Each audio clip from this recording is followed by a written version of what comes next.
মাননীয়া শুভনন্দন, পরিযায়ী শ্রমিক বলছিলাম। তো আপনি শুনলাম আপনার 5,000 টাকার ব্যাপারটা। তো 5,000 টাকা করে যে দিচ্ছেন 12 মাসে হয় 60,000 টাকা। তো আপনার ইলেকশনটা হচ্ছে ফেব্রুয়ারি মার্চ মাসে। তারপরে ভগবান না করুক আপনি যদি না থাকেন পরে, তাহলে কে দিবে? আমরা যে এখানে কাজটা সবকিছু ফেলে রেখে চলে যাব। এই যে দুটো রুম নিয়েছি, একটা এই যে দুটো, ঠিক আছে, দুটো রুমের ভাড়া হচ্ছে 12,000 টাকা মাসে। তো আমরা পুরো ফ্যামিলি মিলে 75 থেকে 80,000 টাকা কাজ করি এখানে।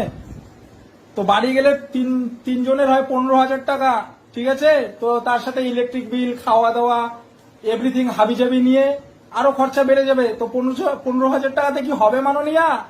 তার জন্য বলছি কাজ দিন, কাজ যোগ্যতা অনুযায়ী কাজ দিন, ঠিক আছে।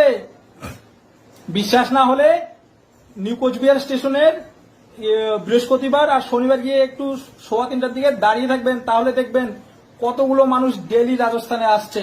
ঠিক আছে মাননীয়া, আপনার কাছে বিনীত নিবেদন, যোগ্যতা অনুযায়ী কাজ দিন, ঠিক আছে। শুভনন্দন।